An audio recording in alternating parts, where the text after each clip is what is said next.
याच्या काही बैठका आम्ही घेतल्या आणि त्याच्यामध्ये विशेषतः विदर्भातल्या 47 प्रकल्पांना आज आम्ही सुधारित प्रशासकीय मान्यता दिलेली आहे। जवळपास 18,399 कोटी रुपयाचे प्रकल्प आहेत आणि यातनं 2,23,000 हेक्टर इतकी सिंचन क्षमता त्या ठिकाणी तयार होणार आहे। त्यामुळे मोठ्या प्रमाणात हे जे काही विदर्भाचे प्रकल्प आहेत हे आता मार्गी लागले आहेत, त्याला चालना मिळालेली आहे आणि त्यातनं सिंचनाची एक सोय निर्माण होणार आहे। त्याचप्रमाणे मराठवाड्यातल्या देखील 6 प्रकल्पाची सुप्रमा आज आम्ही केलेली आहे। जवळपास 487 कोटी रुपये हे प्रकल्प आहेत, त्यामुळे ती प्रकल्प देखील आम्ही मार्गी लावले आहेत। यासोबत आज आम्ही जो हाऊसिंग विभाग आहे याची देखील एक आढाव्याची बैठक घेतली होती की ज्याच्यामध्ये पोलीस कॉलनीज असतील किंवा BDD चाळ असेल किंवा आपल्या ज्या माळा कॉलनीज आहेत त्याचा पुनर्विकासाचा विषय असेल, अशा अनेक विषयांवर आम्ही त्या संदर्भातले निर्णय घेतलेले आहेत आणि त्यामुळे मुंबईमध्ये विशेषतः म्हाडाच्या कामांना आणि पुनर्विकासाला एक चालना मिळेल अशा प्रकारचा प्रयत्न हा आम्ही या ठिकाणी केला आहे। सर, एकीकडे सह्याद्रीवरती विकासाच्या बैठका सुरू असताना दुसरीकडे नागपूरमध्ये काँग्रेसची महारॅली पाहायला मिळाली, मात्र या महारॅलीमध्ये अनेक खुर्च्या रिकाम्याच असल्याचं राहुल गांधींच्या सभेत पाहायला मिळालं। पहिली गोष्ट तर अशी आहे की आता याला महारॅली म्हणताच येत नाही, कारण ती नव्हतीच, ती सूक्ष्म रॅली झाली। त्याच्यामध्ये उपस्थिती अत्यंत कमी होती। आलेले लोकही राहुल गांधींच्या भाषणाआधी निघून जात होते, त्यांचं भाषण ऐकण्याच्या मानसिकतेत कोणी नव्हते।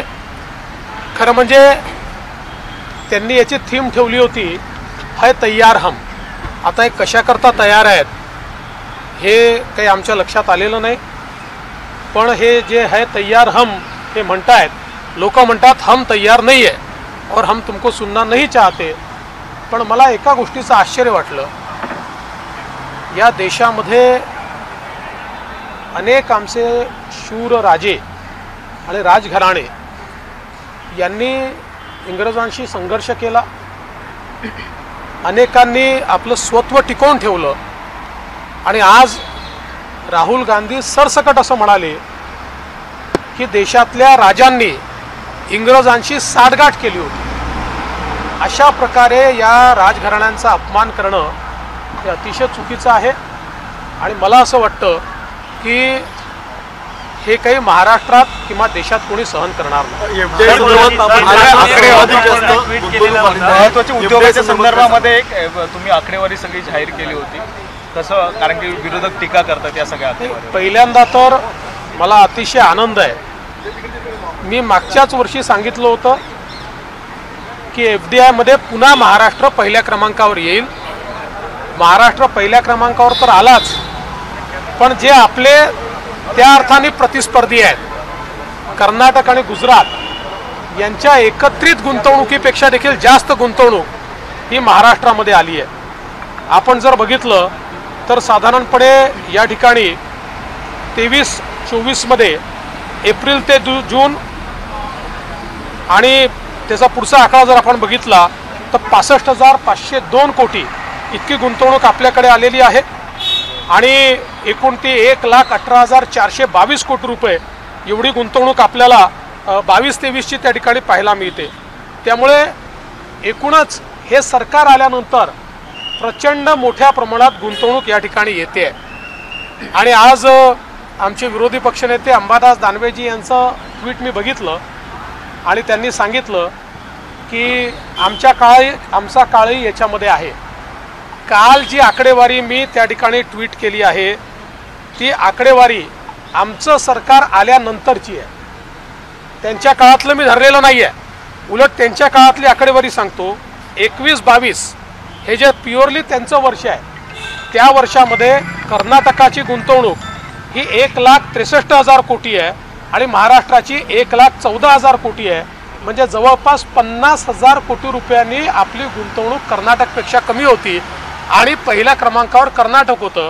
त्याचं आदलं जे त्यांचं वर्ष आहे पूर्ण त्या वर्षी गुजरात पहिल्या क्रमांकावर होतं आणि महाराष्ट्र 3ऱ्या-4थ्या क्रमांकावर होतं। पण आता महाराष्ट्र हे पहिल्या क्रमांकावर या ठिकाणी आलेलं आहे।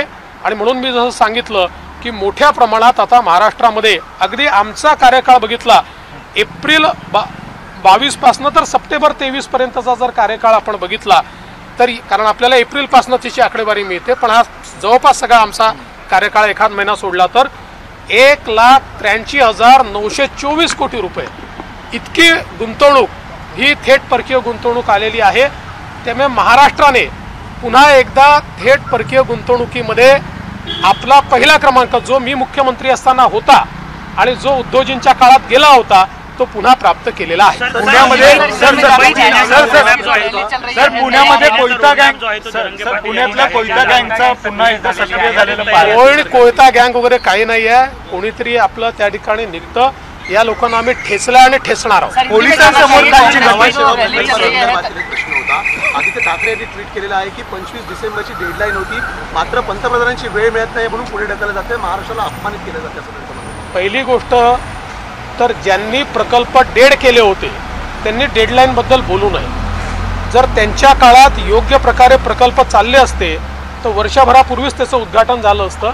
आता सगळं झालेलं आहे, तारीखही जवळपास फायनलच आहे, मुख्यमंत्री तारीख घोषित करतील। मी तुम्हाला आज एवढंच सांगतो की लवकरच ट्रान्स हार्बर लिंक ज्याचं नाव अटल सेतू आहे त्याचं उद्घाटन होणार है। सर जानना चाहिए तैयार हम जो रैली कांग्रेस की तरफ से की जा रही है भारत जोड़ो के बाद, उसमें राहुल गांधी ऐसा कह रहे हैं कि बीजेपी जो है गुलामी करती है, लोगों पे गुलामी का जो है दबाव डालती है, उसको किस तरह से देखते हैं आप? पहले तो उन्होंने इसको महारैली कहा था, लेकिन ये सूक्ष्म रैली हो गई क्योंकि छोटे ग्राउंड में रैली लेने के बावजूद भी आधा मैदान खाली रहा, कुर्सियां खाली रही और राहुल गांधी इनका भाषण सुनने के लिए लोग रुके नहीं, उन्होंने जाना शुरू कर दिया।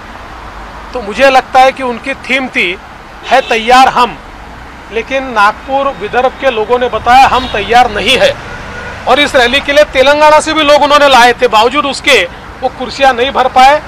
तो मुझे लगता है कि जब राहुल गांधी को लोग सीरियसली लेने को तैयार नहीं है तो हम क्यों उसके ऊपर सीरियस होकर कोई सवाल जवाब करें। सर तुम्ही तेव्हा देवेंद्र फडणवीस यांनी ही प्रतिक्रिया दिलेली आहे। पुण्यात कोयता गँग वगैरे काही नाही, आम्ही त्यांना ठेचून काढणार आहोत। यासोबतच काँग्रेसची जी महारॅली सध्या नागपूरमध्ये सुरू आहे, त्यानंतर जी भाषणं सुरू आहेत या सगळ्यावर देखील देवेंद्र फडणवीसांनी टीका केलेली आहे। काँग्रेसची महारॅली नाही तर त्यांची सूक्ष्म रॅली आहे आणि नागपुरातलं जे मैदान ज्या ठिकाणी काँग्रेसकडनं सध्या सभा घेतली जाते ते मैदान अर्धरिकाम असल्याचं देखील देवेंद्र फडणवीसांनी म्हटलेलं आहे। तर याशिवाय त्यांनी राहुल गांधींनी राजघराण्यांचा अपमान करणं देखील चुकीचं असल्याचं देवेंद्र फडणवीसांनी म्हटलेलं आहे। तर जी एफडीएच्या संदर्भात विरोधी पक्षनेते अंबादास दानवे यांनी टीका केलेली होती त्याला देखील देवेंद्र फडणवीसांनी प्रत्युत्तर दिलं आहे। एबीपी माझा, उघडा डोळे बघा नीट।